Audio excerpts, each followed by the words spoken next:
Hello and welcome to the Squeaky Bum Time podcast with Laurent Cortines, which you will now find exclusively on the Chop Sport channel of the premier streaming network. It's a big day. We're excited. It is Tuesday, January 10th. In this episode, we will revisit the entire FA Cup third round and examine where all of our friends in the Premier League have landed. But first, the big news. The big news is, like I said, we're part of Chop Sports channel on the premier streaming network. The show's not going anywhere, but streaming will now be available only exclusively on the streaming network. And the podcast will still come out twice a week, as it always has been, but it'll be streaming only once a week on the premier streaming network. Very exciting stuff.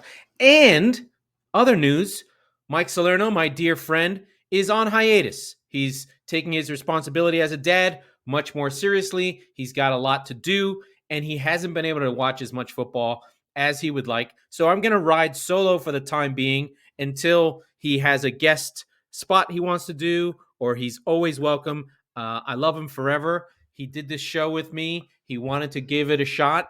And, we did over 200 episodes together and spent 2 hours a week together for 3 years. So, Mike, I love you and thank you for doing this adventure with me. I feel really good about doing the show on my own these days. So it's not too big of a deal. So, but we'll miss Mike and I love him and he'll be on when he is ready. The rundown of the show, we're going to go through the scores, and then I want to talk to everyone about the FA Cup and what makes it so incredible. We're going to talk about Chelsea and the death of one of their legends, Gianluca Vialli, Italy legend and Chelsea legend, and what it means for the history within the Premier League. We'll talk Chelsea. We'll talk all the Premier League teams and the massive result for Wrexham FC. But first, the entirety of the scores, starting with our friends in the Premier League. Manchester United defeat Everton 3-1. Not really a problem. Everton are really poor, really having a hard time, and didn't play well. The Marcus Rashford revival continues, and this is a big deal for Ten Hag. I talked about it last week. He's good. This team is good, and frankly, I'm petrified. The Vieira revival at Palace has hit another speed bump at home. Crystal Palace lose to Southampton 1-2. Not great from Palace. They're sputtering at the moment and not really hitting the heights that I wanted them to. This is the type of tournament that Crystal Palace could have lent into and really taken off, but they just couldn't find it at all in this game. Not sure what's going on there. Then, mighty Burnley defeat Bournemouth, who may swap places in this thing. Vincent Kompany and the boys win at Bournemouth 4-2. Not really hard. If you've been watching the championship at all, Burnley are flying. Vincent Kompany is a good coach.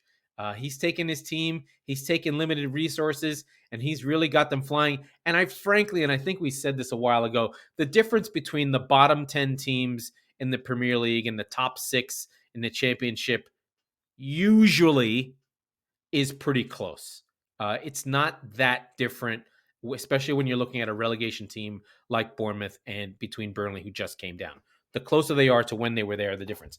Our friends in Nottingham Forest lose to Blackpool. The mighty Tangerine of Blackpool defeat Nottingham Forest 4-1, and it wasn't close. Forest were looking good and just couldn't finish anything, and Blackpool hit them a couple times on the break and hurt Nottingham Forest. Nottingham Forest did make a lot of changes, but then again, who is their best 11? So we did see some of our friends from the championship. McKenna and Cook were back in. Less of them, the better. No Iwanawi was there. Iwoni? I forget his name. I got it wrong. So they're out. And Nottingham Forest, really in a relegation battle, don't need FA Cup and FA Cup replays for them. Then the mighty Brentford lose at home to Moyes' West Ham. Good goal by Said Benrahma from way out. Brentford, again, for Brentford, they're not established enough to feel like this FA Cup run is bad for them. They accept their wounds and move on. But for the next team, Sheffield Wednesday, the Wednesday of Hillsborough, where all those people died that the Liverpool fans will always tell you about. In fact, they talked about it again during the broadcast. It's just exhausting. Sheffield Wednesday 2, Newcastle 1. Yes, Newcastle rested their guys. I don't understand this. For Newcastle, you got to go for this. This is a chance for you. I don't agree with this. I don't understand it. But the Wednesday, get through. I believe they are in League One, so not even a championship. There's about 30 places between Newcastle and Sheffield Wednesday. More than that, actually. Anyway, Wednesday, a historic team, fun team. The Owls defeat Newcastle United. And then we go to Manchester City, just mop the floor with Chelsea. Chelsea are playing the kids. Graham Potter is looking, I hate to say it, I'm not good with these managers. I love Gerrard. I love Potter. He might just be out of the loop. It does not appear that Chelsea players are taking on what Potter is putting down, and City just mopped the floor with Chelsea. It wasn't even close. Riyad Mahrez with 2 goals. Alvarez comes on with a goal, and Phil Foden gets one of the prettiest goals you'll see. City sweeping from left to right on 2 switches within the same play. And then Villa lose. They're cruising in this game. Then Dendonker brings a man down in a box, so it's double jeopardy, red card, and penalty. Stevenage get 1 goal, and then they get another one from son of Dean Windass. Windass scores both goals. It's just fun to say Windass. And Aston Villa go out. I don't feel like this is a big deal for Unai Emery. I mean, I'm sure he would have liked to have won it, but Aston Villa were cruising in this game, and they just implode down the stretch. Final 3 minutes, boom, boom, 2 goals, man down, and blow it. And then today, Arsenal defeated Oxford United, and for their work, they did have to make work of it, had to make change in the second half. All the goals came in the second half, and Ketia gets another goal.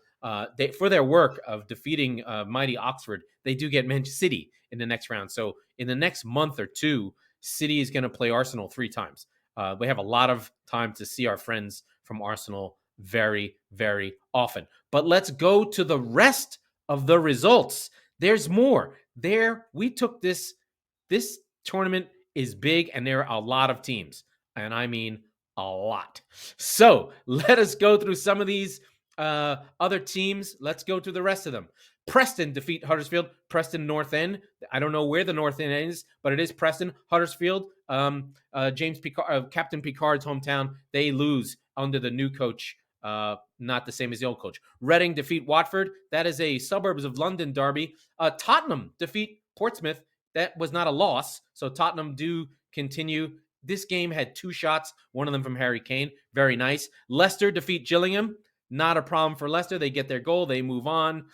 Brighton drop a 5 spot on Middlesbrough. That one was nice and easy. Middlesbrough on the move with Michael Carrick at the helm. And Fulham defeat Hull City in what was probably the most friendly game you could possibly watch. No needle, no fight. Not really a great game. Fleetwood Town defeat QPR. Fleetwood Town famously, was it Fleetwood? That was run by their fans once, managed by the fans. Ipswich Town, the Tractor Boys, defeat Rotherham 4-1. So I'm saying these names because they're going to come up later. And so we're going to keep that going. Flying high, Sheffield United defeat Millwall. Millwall, historically a fun team to get into the next round. Chesterfield get a replay against West Brom. Chesterfield way down. The great and powerful Boreham Wood, one of the lower teams in here, defeat another great team name, Accrington Stanley. They get a replay, 1-1. They didn't defeat them. Sunderland defeat Shrewsbury. Sunderland, old friends, famous for having Sunderland Till I Die, the original show that is not a ripoff. And we go another replay, Luton Town versus Wigan Athletic. I fucking hate Wigan. I'll always hate Wigan. Wigan are evil, and that's Colo Torre's team. They continue to go through. And Grimsby Town defeat Burton. But I leave the best for last. Wrexham AFC go to championship side Coventry. The Sky Blues of Coventry. Rest in peace, Terry Hall and the Two-Tone Boys. And lose and defeat Coventry 4-3 in a bonkers game. So that is the entire results of the FA Cup third round. So on this 10-minute mark of the show, you've stuck with me this long. I want to talk about the FA Cup and what it means, and if you haven't heard of it, and where it sits historically in this Premier League. I'm sure most of you know this, but some people are American. Some people are going to watch this show for the first time, and they're going to want to know, what is this cup? Why is there an FA Cup? What are they doing? So the FA Cup is the oldest football tournament in the world. Started in 1871. Before there were leagues, before they had schedules, teams and clubs would simply set things up and play games. And someone came up with the bright idea of, hey, let's set up a knockout round with every team in the country puts their names in the hats, and we just go with it. And that has evolved into this giant cup competition in England that encompasses all the teams. So like I said, started in 1871. And there are, I believe, oh God, where are the entries?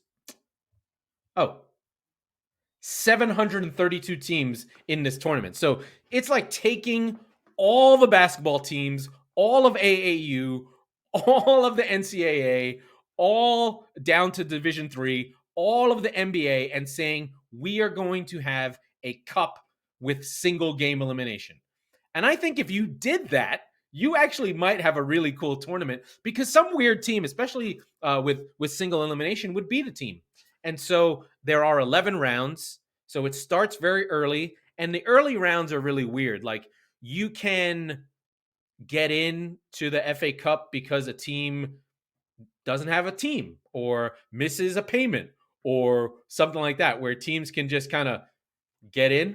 The Premier League teams and the championship teams drop in the third round. So there's already been hundreds and hundreds of teams kicked out. And this weekend, the third round, is historically one of the great weekends of football. They clear out all the leagues, all the teams that are left get into it. So you will occasionally have a team that is a local 5th or 6th or 7th division team in the tournament. And that's what Wrexham is. Wrexham right now is not a full professional team. They are not part of the Football League, which is leagues 2 through 4. They are one division out. They're in something called the National League.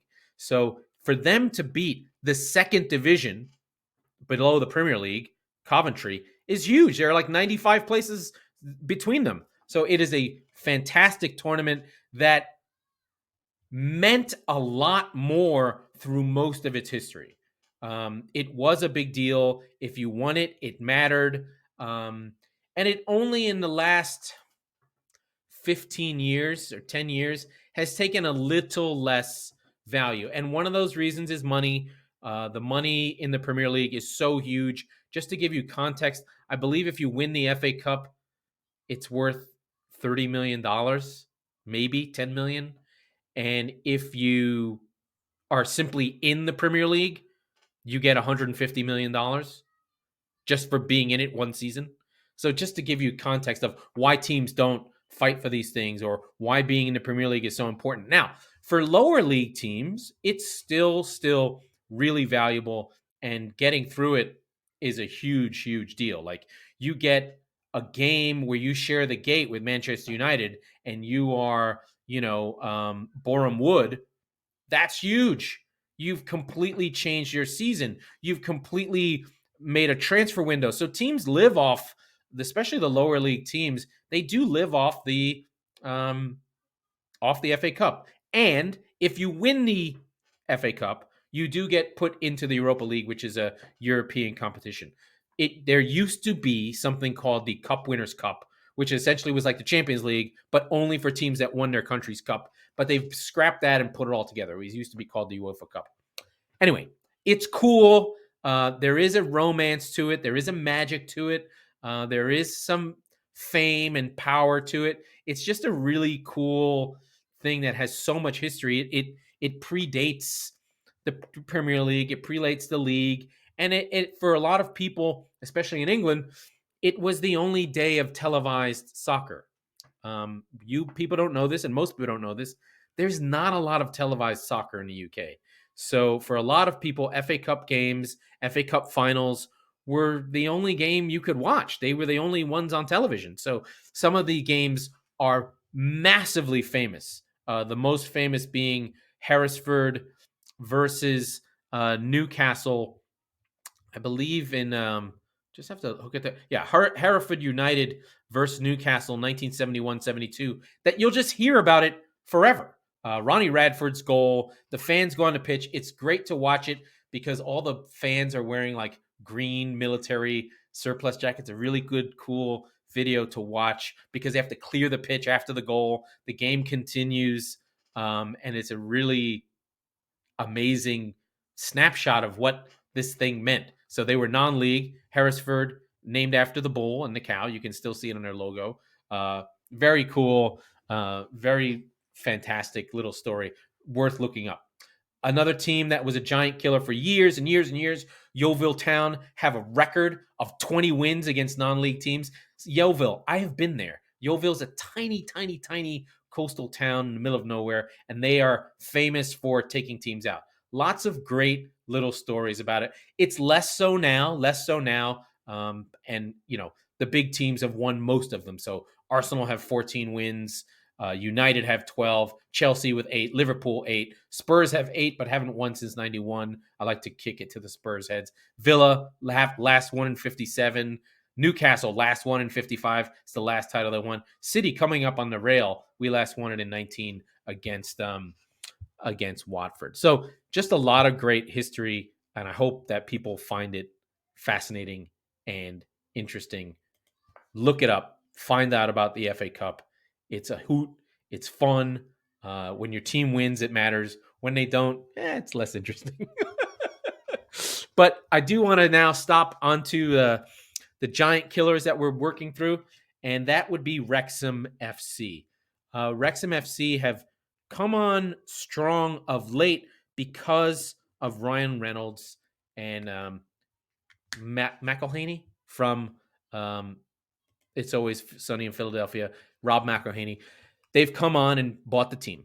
They've made a story out of it. They have made a really cool documentary on Hulu in the U.S. So Wrexham AFC have become a big team. The first few episodes were more about Ryan and Rob McElhaney, but then they did what Sunderland Till I Die did. And it just shows how much a football team can mean to a small town. And, this win for Wrexham really will be remembered by them for decades. This is the kind of thing that lifts your team and puts you into the stratosphere. They have their guy, Paul Mellon, who's featured prominently in the show. And, he's scoring goals. He's playing 2 levels down. But Wrexham get the win. There we were up 4-1. This game was bananas, but very championship-y, very, very quick and dirty. A lot of set pieces, a lot of balls just going in by accident, and a lot of up and down. If you watch Wrexham and you watch lower league football, it doesn't look like Premier League football. The guys are slower. There's less thought, and mistakes happen. But it was such joy. I think, the thing you can take away from the FA Cup and from football in general, and the thing that I love about it the most, it's the moments, it's the joy, you get wrapped up in it. It's really easy. It's sort of like the way I credit it to is it's so genuine and authentic that it's like being in a comedy club where people are laughing at a joke and you get swept up in laughing. I know that's not the best feeling, but it is that kind of collective lifting up that can happen with a team. And Wrexham have done that along with Stevenage. We talked about it in the results. Stevenage beating Aston Villa is huge and just lifts the team up to the stratosphere. They can't even talk about how good that feels and where they go. So the FA Cup is just a massive, massive event. It's fun. It can take you to places. It can take your team to places and is super duper exciting. And if you're not following along and you can't really see why people follow football, it is the same 5 or 6 teams winning the league every year. But these cups throw upsets. And so while the last few years the FA Cup has had, the same teams winning, it can mean something for the team that really goes for it. I think for Americans, we don't have a good system to deal with it. We don't quite understand the idea of never winning anything and it being okay. So it's just fascinating, and I love it. And it's going to come to the NBA. They're definitely going to do some kind of knockout tournament to the NBA because they see it and they know that having more winners and different variety of winners can really pick things up and move things along for people who are very into it. So I do want to talk about some of the specific games, just what they mean in terms of our crisis, see where our top six are. Let's go back to some of these games that we talked about for the big boys. I'll start with Liverpool. Liverpool drew 2-2 against Wolves, but this was another bad performance. It was another game that, Liverpool cannot feel good about what happened in this game. It's not a result that they want. They got a replay. Replays meaning in the FA Cup, and something that all managers of big teams complain about. In the FA Cup, if you tie, if you have a draw, they don't just keep moving. You play again. They don't go to penalties. They play a second game. And so Liverpool now have an extra game because they got this draw with Liverpool with Wolves. Now, there were great goals in this. Darwin Nunez scored a goal on a crazy pass from Trent Alexander-Arnold. Just one of those balls that you're just like, where's that ball been? Mo Salah got a goal where maybe a little offside. Maybe the ghost of Anfield came in. Guedes got a gift from Alisson, who just completely fucking had a brain lock and kicked the ball straight to him. And then the goal to tie the game from Huang He-Chan, or He-Chan Huang, I forget, was really nice stuff. 1-2s around the box, and Liverpool got their goal. So that game was tied at 2-2, no problem. But there was late controversy in this game. At the end of the game, Totti, I believe his name is, the defenseman for... Let me just make sure I got that right. Where is it? Where is he? Why is his name on here? Maybe he's got a different name and I'm not finding it on here. Anyway, comes in. He scores a goal that is flagged offside.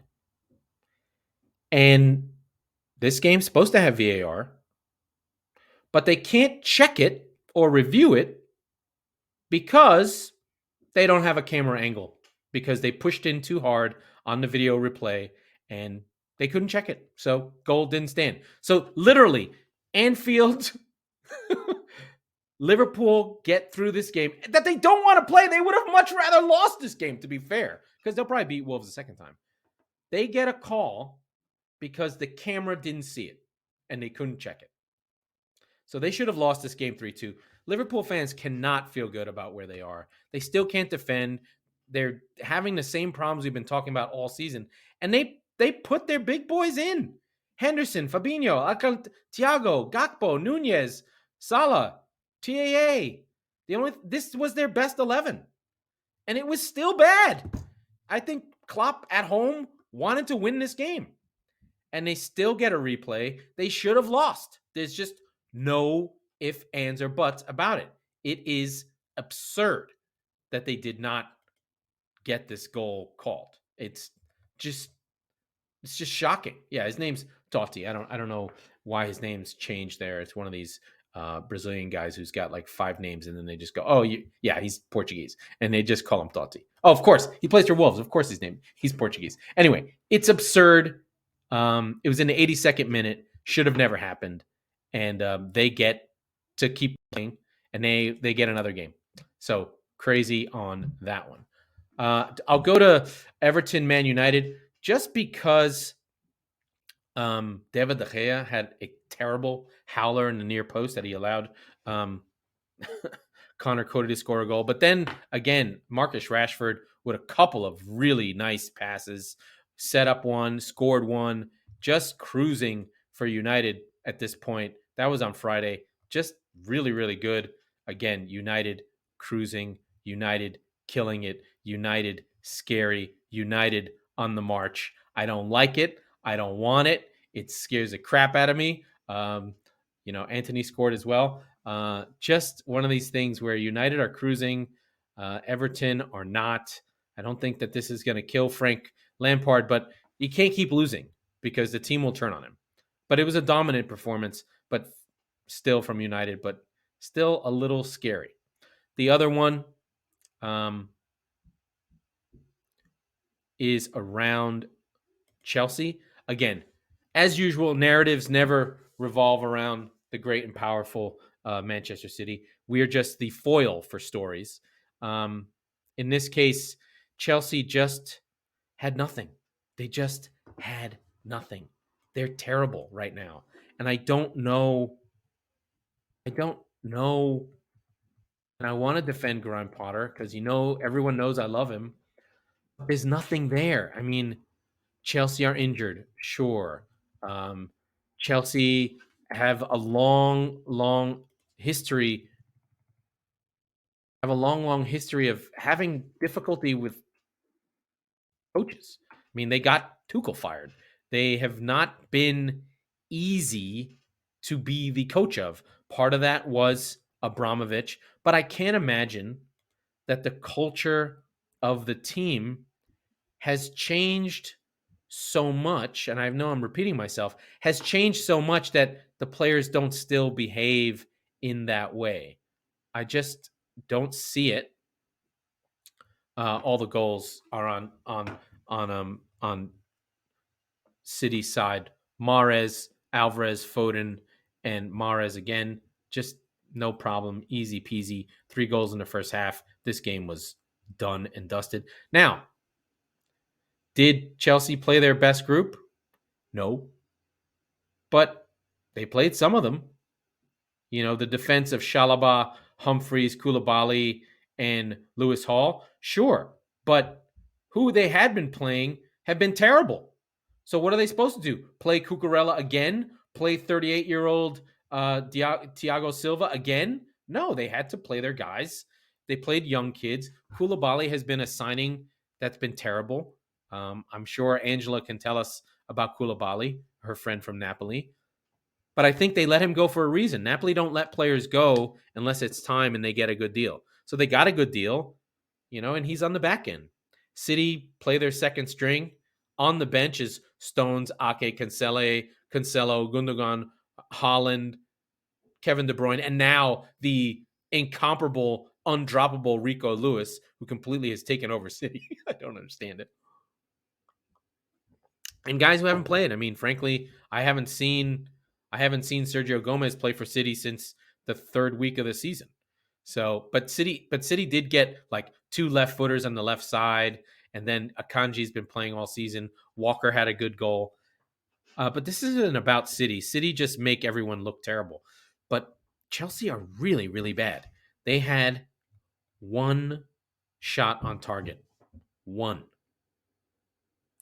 They didn't even create offsides. It didn't feel like they were trying, which I think is the biggest problem that any Chelsea fan could have. There's not a lot of even fouls committed. Like, go get stuck in. Go kick someone. Get foul. Do something. That's not nothing.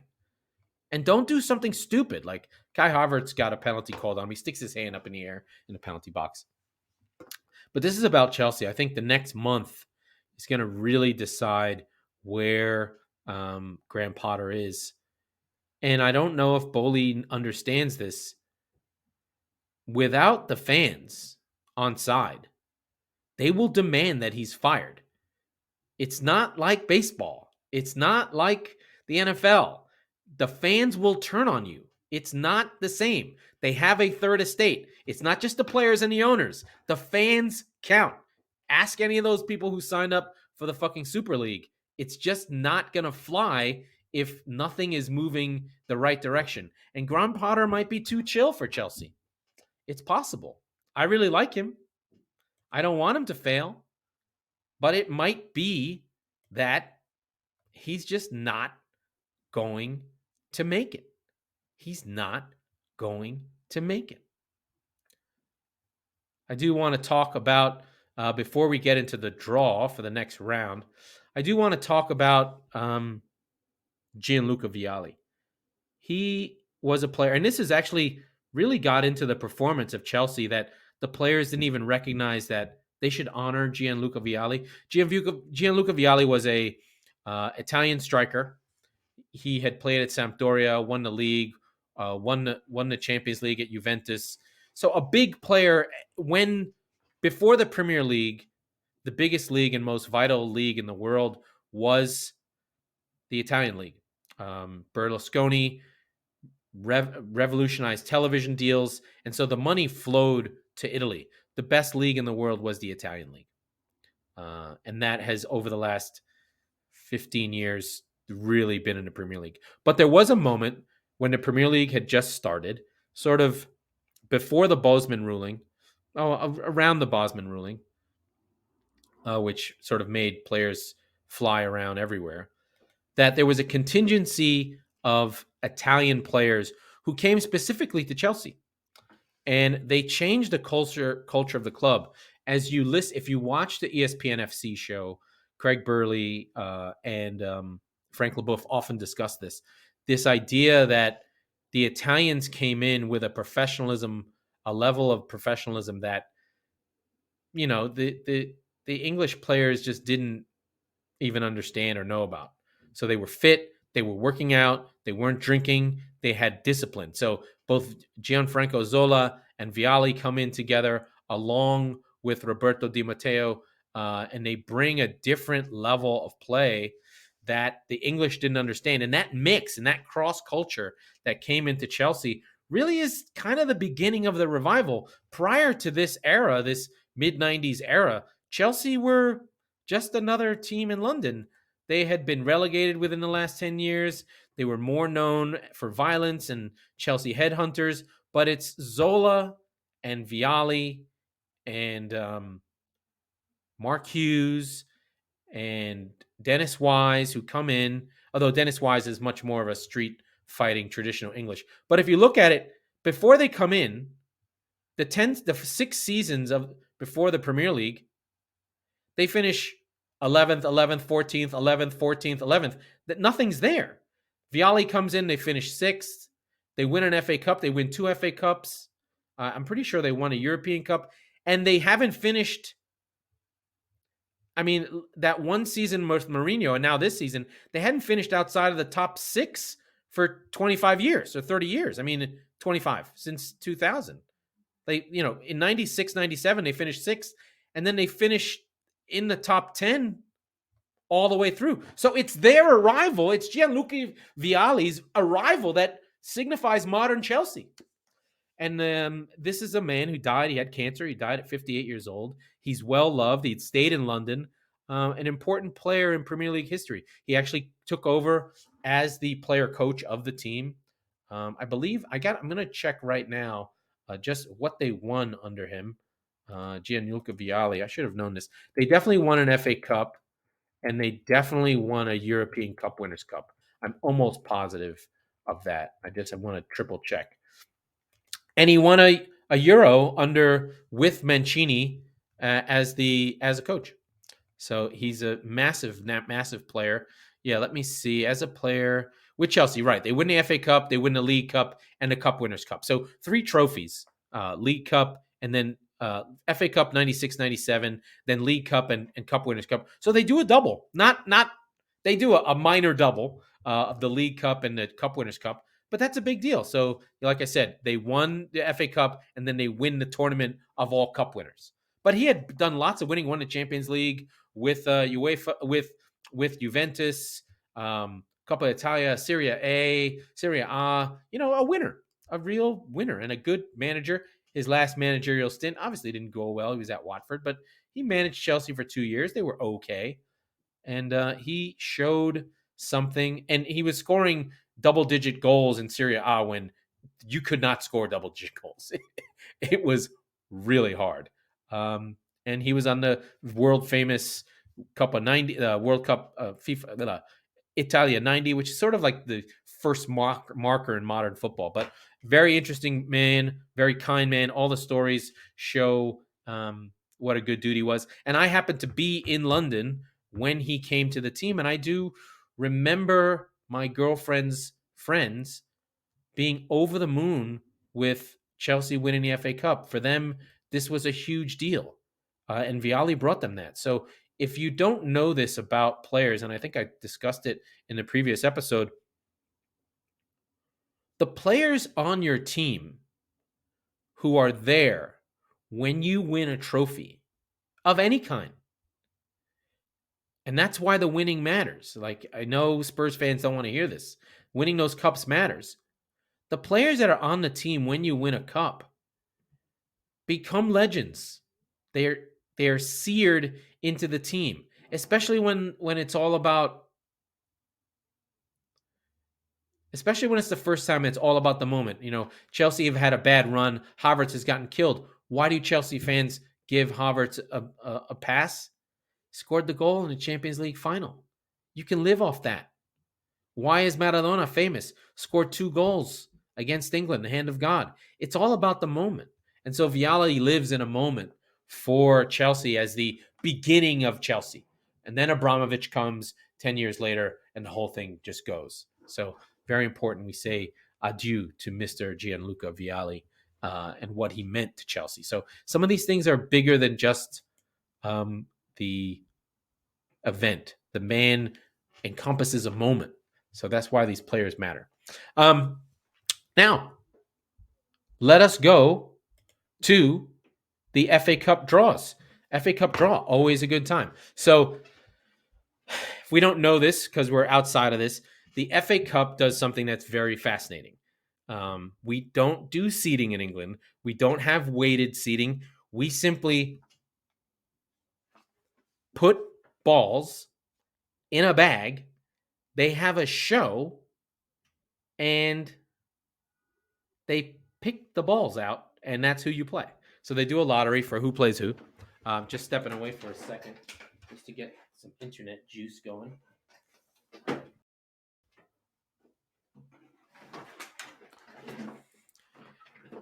And that's how they pick it. So teams still have replays. So there's if ands for the FA Cup.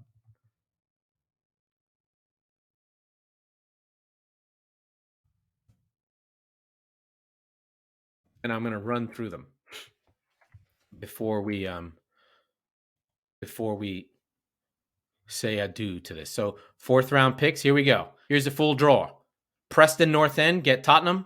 Southampton get Blackpool. We know they defeated our friends at Forest. Wrexham get Sheffield United. A very, very nice draw. I'm sure Wrexham would have loved to get like Manchester United. That would have been incredible. But Sheffield United, good championship team, probably going to be promoted. Burnley get Ipswich. That's a team that Burnley should beat. They may get to the 5th round. United get Reading. Reading, a mid-table championship side, famously Shaka Hislop's former team. Now we have the teams that have replays. Luton Town or Wigan will play Grimsby Town. So our friend Colo Torre will have a shot there. Derby County meet West Ham. Stoke versus Stevenage. Stevenage, one of the lowest ranked teams. They're the team that defeated Villa. They get Stoke City. Stoke are meh. Blackburn versus Forest Green Rovers or Birmingham City. Forest Green Rovers, very famous because they are literally owned by a very eco-friendly guy, and the team is all eco-nuts. Even though they're called Forest Green, it sounds like they should be by nature. They weren't always that, but they are weirdos. And then Birmingham City, famous for Jude Bellingham. They sold him to Borussia Dortmund. Warsaw versus Leicester City. Sheffield Wednesday, Fleetwood Town. What kind of names? What a beautiful thing. Manchester City, as I said, Arsenal. That is the pick of the round. Someone going home early. Then we have a double replay. Bristol City or Swansea versus Chesterfield versus or West Brom. We haven't quite determined that yet. Then Brighton do get Liverpool or Wolves, depending on that replay. So not an easy one for Liverpool. They go away to Brighton. Difficult game. Fulham at home to Sunderland. And then another fun name group, Boreham Wood or Accrington Stanley versus Cardiff or Leeds. famously, this Cardiff game, I forgot to mention this. There was a Luis Suarez style event in the Cardiff Leeds game where Leeds took a shot and the defender for Cardiff blocked it with his hands intentionally, got the red, got the penalty against, and Leeds missed. I mean, thankfully, Leeds did again bring the game level to get the replay, but could have been one of those moments where things went awry for our friends in Cardiff, Leeds. So very crazy stuff, very fun stuff, enjoyable stuff. I'm going to go. I don't think I've missed anything. I recommend getting into the FA Cup. We'll come back around. I believe League Cup is being played. The Carabao Cup's right in the middle of the week. I'm going to throw a little Carabao Cup in here before we go. Yeah, Carabao Cup tomorrow. So there's cups on top of cups, double cups. It's like a D cup. United play Charlton, Newcastle versus Leicester, and then Wednesday, Forest Wolves or Southampton versus City. The League Cup, the Carabao Cup does not have all the teams. So this is actually the quarterfinals. The semifinal? I don't even know what round it is. What are they calling it here? Jesus Christ. You'd think I know these things. It is the quarterfinals of the League Cup. It's the first trophy of the year. Usually wraps up in February. So we'll know the semifinals after this round. This is a chance for some teams. Our friends from Forest, again, pushing their names around, might have a chance against Wolves, especially at home. United get the easy draw of Charlton. Newcastle, Leicester, they just played each other. Newcastle smashed them. But those games are tomorrow. Worth a shot, all on ESPN+. I should get an affiliate ranking for ESPN+. Anyway, Mike, we love you. This was the Squeaky Bum Time podcast with Laurent Courtines, which you can now find exclusively on the Chopped Sports channel, on the Premier Streaming Network. We record on Tuesdays and Fridays, so be sure to subscribe wherever you get your podcasts or YouTube. Please hit that like button. And if you're listening on Apple or YouTube, please rate or review the show, and I will write the ending of the show a lot better so that I don't run into this problem again.